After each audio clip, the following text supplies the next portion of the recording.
Hello guys, welcome to my channel. MR Mix by Creepypasta Wiki. क्या किसी को 1990 के दशक के शुरुआती समय का एक पुराना पीसी गेम मिस्टर मिक्स याद है?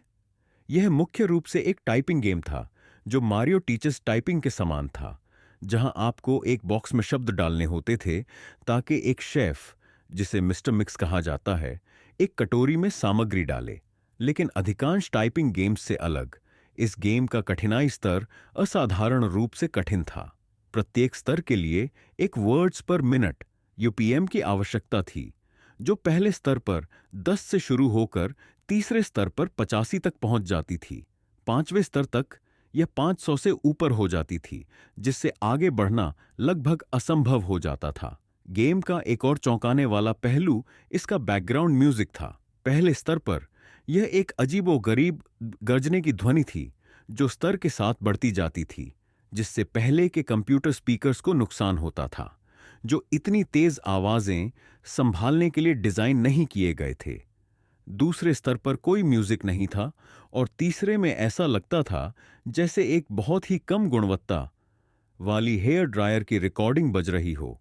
शेष दो स्तरों में एक अत्यधिक तेज उच्च ध्वनि की गूंज थी, जो लोग उस स्तर तक पहुंचते थे उनके कानों को गंभीर नुकसान पहुंचाती थी। गेम का एक और विचलित करने वाला पहलू मिस्टर मिक्स का डिजाइन था। वह एक बड़ा गोल मुंह वाला मोटा आदमी था, जिसकी आंखें चिढ़ीली थीं और गालों पर लाल धब्बे थे। अधिकांश बच्चों ने जो इस खेल को खेला, उन्होंने रिपोर्ट किया कि उन्हें मिस्टर मिक्स के साथ डरावने सपने आते थे, जिसमें वह एक धीमी, घिसी पिटी आवाज में उनसे कुछ कहता था और उन्हें कुछ राज रखने की धमकी देता था।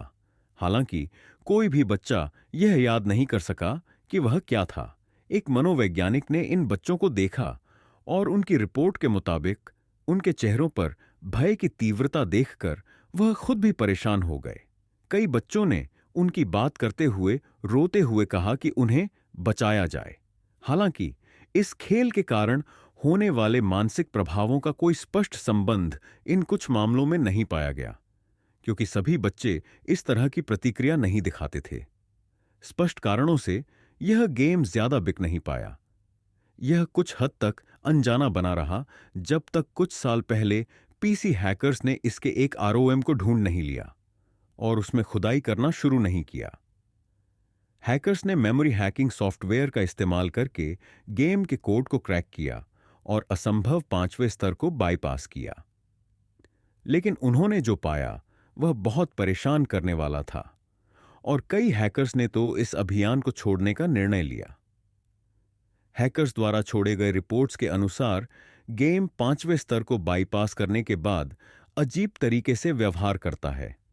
गेम हिंसक तरीके से क्रैश हो जाता है और यूजर के सिस्टम 32 डायरेक्टरी में ढेर सारे फाइल्स लिखता है, जिससे रैम लगभग पूरी तरह से भर जाती है। ये फाइलें उन लोगों की तस्वीरें थीं जिनके चेहरे भयानक तरीके से विकृत थे, जैसे वे दर्द और यातना में चीख रहे हों, उनकी आंखों से खून बह रहा हो और उनकी त्वचा के बाहरी परत जगह जगह से हटी हुई हो। अगर यूजर इन फाइल्स को डिलीट करने की कोशिश करता तो उनका कंप्यूटर हिंसक तरीके से क्रैश हो जाता और ब्लू स्क्रीन दिखाई देती, जिससे हार्ड ड्राइव को स्थायी और अपरिवर्तनीय नुकसान होता। हैकर्स ने पाया कि यह एक अकेला बाइट था जो गेम के रोम में था, और जब इस बाइट को हटा दिया गया तो वे छठे और आखिरी स्तर तक पहुंचने में सफल हो गए। दुर्भाग्यवश सभी मूल हैकर्स ने उस अंतिम स्तर के बारे में बात करने से मना कर दिया। वे सभी अत्यधिक संदिग्ध और अव्यावहारिक हो गए थे और उन्होंने किसी भी चीज के बारे में बात करने से पूरी तरह इनकार कर दिया। उनका मानसिक तनाव बहुत अधिक था और कई तो एक हफ्ते के भीतर समझदारी से बोलने में भी सक्षम नहीं थे। 1 महीने के भीतर वे सभी गायब हो गए। गेम की सभी शेष कॉपीज को नष्ट कर दिया गया। आज तक कोई नहीं जानता कि उस अंतिम स्तर में ऐसा क्या था जो उस समूह को इतना मानसिक आघात पहुंचा सका। शायद यही बेहतर है। इस घटना के 2 साल बाद एक आदमी को एक 8 साल की लड़की को एक किराने की दुकान से अपहरण करने की कोशिश करते हुए गिरफ्तार किया गया। डीएनए और फिंगरप्रिंट विश्लेषण के माध्यम से उसे पहचाना गया कि वह उस मूल हैकर समूह का एक सदस्य था जिसने गेम का अंतिम स्तर देखा था। वह एक सफेद शेफ की टोपी पहने हुए था और उसके चेहरे पर अवर्णनीय बुराई और पागलपन की झलक थी। जब उससे पूछताछ की गई तो वह केवल एक ही बात कहता रहा, मैं मिस्टर मिक्स हूं, शिश। कृपया लाइक, शेयर और सब्सक्राइब करना ना भूलें। धन्यवाद।